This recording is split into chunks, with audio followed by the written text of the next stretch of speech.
English grammar पढ़ने वाले सभी बच्चों को मेरे YouTube चैनल में एक बार पुनः वेलकम है।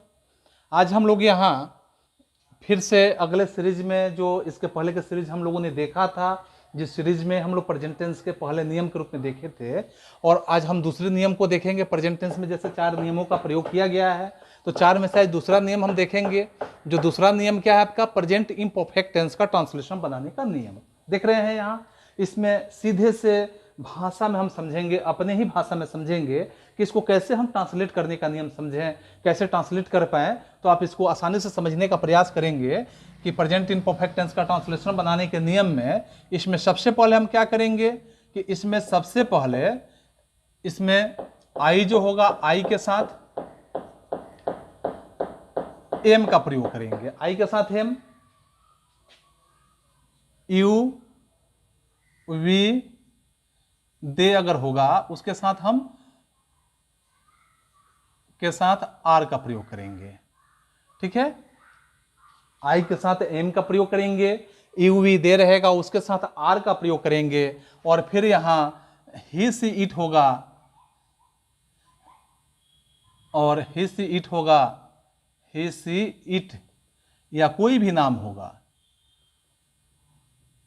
नामों के साथ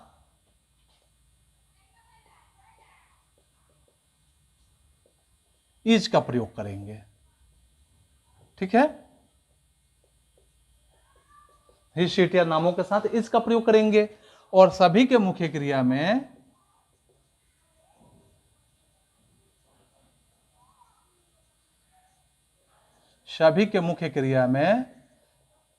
आईएनजी जोड़ देंगे।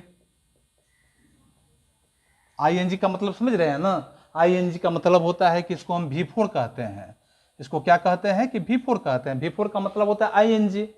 जैसे इसके पहले वाले टेंस में हम लोगों ने देखा था V5, तो V5 का मतलब एस और एस होता था, लेकिन V4 का मतलब हो गया आईएनजी। तो सभी के मुख्य क्रिया में आईएनजी जोड़ देंगे। लेकिन अब रही बात कि हम कैसे समझेंगे कि इसी नियम, यानी कि यह नियम का फॉलो हम किस सेंटेंस पे करेंगे, तो उसकी एक पहचान होनी चाहिए। और इस पहचान के रूप में हम समझेंगे कि कैसे पहचानेंगे कि इसी पे बनाएंगे। तो हम पहचान में भी लिख लेते हैं। पहचान क्या होता है, जैसे में अगर हो गया कि रहा है, रही है, रहे हैं, वाक्य के अंत में रहेगा, यानी वाक्य के अंत में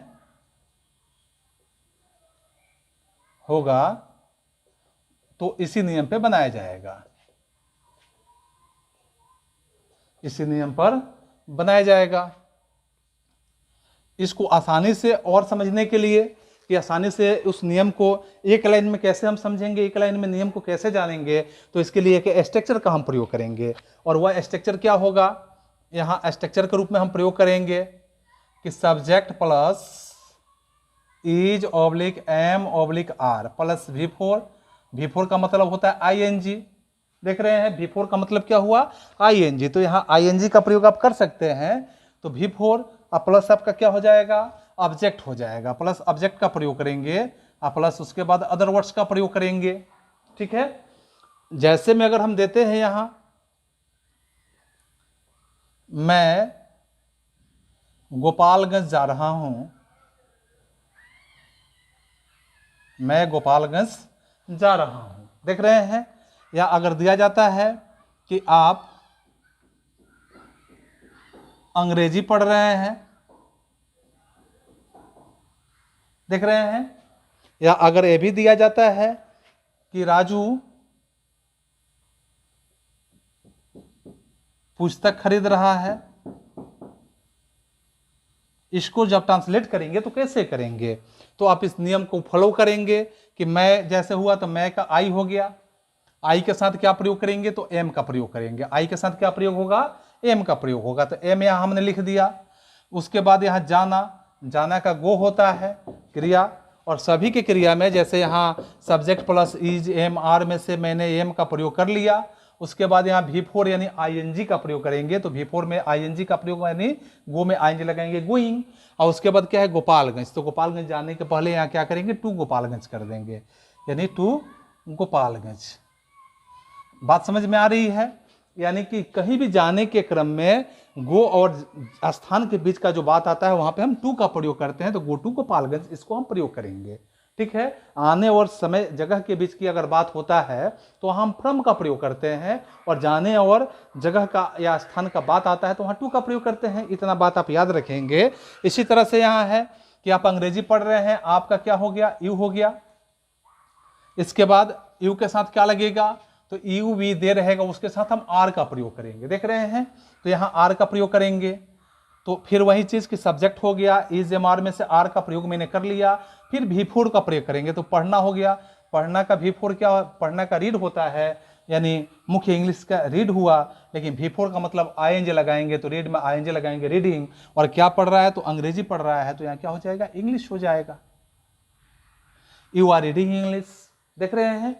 फिर इसी तरह से राजू पुस्तक खरीद रहा है, तो राजू का राजू हो गया, राजू का राजू हो गया। राजू नाम है, यानी कि ही सी इट, या नामों के साथ हम किसका प्रयोग करेंगे, तो इज का प्रयोग करेंगे। तो राजू के साथ हम इज का प्रयोग करेंगे। उसके बाद खरीदना का क्या होता है, तो बाई हो गया। और इसमें भी भी4 का प्रयोग करेंगे, तो भी4 का मतलब आईएनजी, तो बाई में आईएनजी लगाएंगे, क्या हो गया, बाइंग हो गया। और पुस्तक का क्या होता है, तो बुक होता है। राजू इज बाइंग बुक, सीधा है। तो इसमें मैंने देखा अफर्मेटिव रूल को, अफर्मेटिव मैंने यहाँ पे स्ट्रक्चर को भी मैंने लिख लिया। अब इसमें जो और भी आपके रूल होते हैं, अफर्मेटिव के बाद आपके नेगेटिव होते हैं, इंट्रोगेटिव होते हैं, और उसके बाद अब क्या क्या हो जाता है, इंट्रोनेगेटिव हो जाता है। तो जैसे अब इसको हम बारी बारी से समझने का प्रयास करते हैं। तीनों रूल को यदि हम समझते हैं तो हम यहाँ पाएंगे, देखेंगे निश्चित रूप से कि जैसे इसके स्ट्रक्चर के रूप में ही हम समझ लेते हैं, क्योंकि सबका रूल लिखना आपके लिए लंबा समय लगेगा, लंबे समय में आपको परेशानी बढ़ जाएगी, लंबा वीडियो देखना पड़ेगा। तो इसका यह आपका अफर्मेटिव हो गया। अब इसके बाद आप निगेटिव का प्रयोग करेंगे। निगेटिव का जब प्रयोग करेंगे तो निगेटिव रूल में क्या होगा कि सब्जेक्ट का प्रयोग तो करेंगे ही, इज एम आर का प्रयोग तो करेंगे ही, इज एम आर का प्रयोग मैंने किया। इसके बाद निगेटिव का मतलब नकारात्मक, यानी कि जिसमें नट का प्रयोग होता है तो नट मैंने लगा दिया। इसके बाद V4 का प्रयोग जो है, V4 यानी इसमें भी आईएनजी का प्रयोग करेंगे। V4 का मतलब आईएनजी का प्रयोग तो करेंगे ही। अब तो आप समझ रहे हैं कि V4 का मतलब आईएनजी लगता है क्रिया में। उसके बाद ऑब्जेक्ट का प्रयोग करेंगे, तो ऑब्जेक्ट का हो गया। उसके बाद अदर वर्ड्स जो है, अदर वर्ड्स का मैं प्रयोग यहाँ पे रख दिया। तो जैसे अगर उदाहरण के तौर पर मैं देता हूँ आपको कि वह गीत नहीं गा रही है, वह गीत नहीं गा रही है, तो वह का क्या हो गया, वह जैसे महिला है, तो वह महिला है, तो उसके लिए हम सी का प्रयोग करेंगे, क्योंकि पुरुष होता तो उसके लिए ही का प्रयोग करते। महिला है तो सी का प्रयोग करेंगे। सी के साथ क्या लगेगा, तो जैसे मैंने दिखाया था नियम में, ही सी या नामों के साथ इज का प्रयोग करेंगे, तो सी इज। उसके बाद नट का प्रयोग है तो नट का प्रयोग करेंगे। उसके बाद गाना का सिंग होता है, तो सिंग में भी 4 का प्रयोग करेंगे, तो इसमें आईएनजी लगेगा, सिंगिंग हो गया। और उसके बाद गीत का क्या करेंगे, तो सॉन्ग हो जाएगा, she is not singing song. ऐसे हम इसका प्रयोग करेंगे। देख रहे हैं। ठीक इसी तरह से अगर इंट्रोगेटिव की बात आती है, तो इंट्रोगेटिव में जब हम इसका सॉल्व करेंगे तो इंट्रोगेटिव में क्या मिलेगा, ये नेगेटिव के बाद आप अगर इंट्रोगेटिव में बात करते हैं तो इंट्रोगेटिव में क्या होगा, इंट्रोगेटिव रूल में जब चलेंगे तो यहाँ पे इंट्रोगेटिव का मतलब होता है कि इज एम आर का प्रयोग पहले करेंगे, यानी जो एक जली भाव होता है उसका प्रयोग हम पहले करते हैं, यानी is am are plus subject का प्रयोग करेंगे, प्लस यहाँ V4 का प्रयोग करेंगे। V4 आप समझ रहे हैं, आईएनजी, प्लस उसके बाद ऑब्जेक्ट का प्रयोग करेंगे। उसके बाद यहाँ अदर वर्ड्स का प्रयोग करेंगे, और नेक्स्ट में क्या हो जाएगा आपका, इंट्रोगेटिव है तो note of interrogation marks last में आपका हो जाएगा। ठीक है, तो यहाँ हम लिखेंगे, जैसे अगर हम देते हैं कि आप के पहले हम क्या का प्रयोग करेंगे, क्या आप अंग्रेजी पढ़ रहे हैं, क्या आप अंग्रेजी पढ़ रहे हैं। तो इसमें क्या करेंगे कि आपके पहले यहां इज एम आर में से आपका मतलब यू होता है, तो यू के पहले आपका आर लगेगा, तो आर आपका पहले लगा देंगे। उसके बाद आपका सब्जेक्ट जो है, सब्जेक्ट यानी यू हो गया। उसके बाद क्या होगा, V4 है, तो V4 पढ़ना है, तो पढ़ना का आप रीड का V4 करेंगे, तो आईएनजी लग गया, रीडिंग हो गया। और अंग्रेजी का यहाँ क्या हो जाएगा, अंग्रेजी का इंग्लिश हो गया। तो सीधे शब्दों में इसको कह सकते हैं कि आर यू रीडिंग इंग्लिश। और लास्ट में आपका क्या होगा, note of interrogation marks, full stop नहीं होगा, नोट ऑफ इंट्रोगेशन मार्क्स का प्रयोग करेंगे। और इसी का चौथा जब प्रकार आप देखेंगे तो चौथे प्रकार में आपको क्या मिलेगा, क्योंकि इंट्रोगेटिव के बाद आप देखेंगे तो आपका आ जाएगा चौथे प्रकार में इंट्रोनेगेटिव।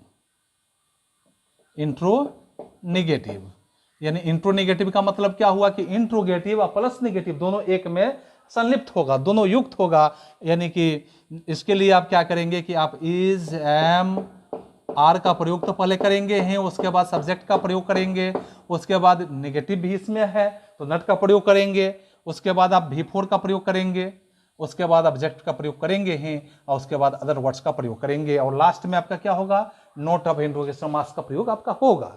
तो इस पे अगर हम सेंटेंस देते हैं आपको कि क्या आप अंग्रेजी नहीं पढ़ रहे हैं, क्या आप अंग्रेजी नहीं पढ़ रहे हैं, तो इसके लिए आपके पहले आर का ही प्रयोग करेंगे, आपका यू हो गया, इसके बाद स्ट्रक्चर के हिसाब से सब्जेक्ट के बाद क्या लगेगा, नॉट लगेगा। जैसे स्ट्रक्चर में लिखे हैं सेम वैसे ही आपको उतारते चलने हैं। V4 हो गया तो पढ़ना का क्या हो गया, रीड हो गया।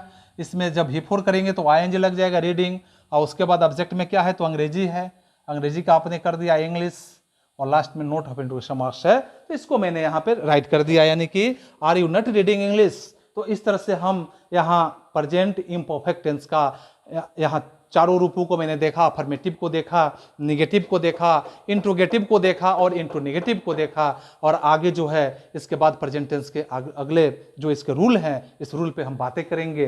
तब तक आप वेट करते रहें अगले सीरीज के लिए, और आप कंटिन्यू बने रहें। मेरे चैनल को सब्सक्राइब नहीं किया हो तो निश्चित कर लें, इससे क्या होगा कि आप आने वाले हर सीरीज से जुड़े रहेंगे, और आपको इंग्लिश बोलने में, इंग्लिश को आपको समझने में और इंग्लिश ट्रांसलेट करने में आपको बेहद ही खूबसूरती के साथ मजा आएगा। इसलिए आपको आज के क्लास के लिए धन्यवाद।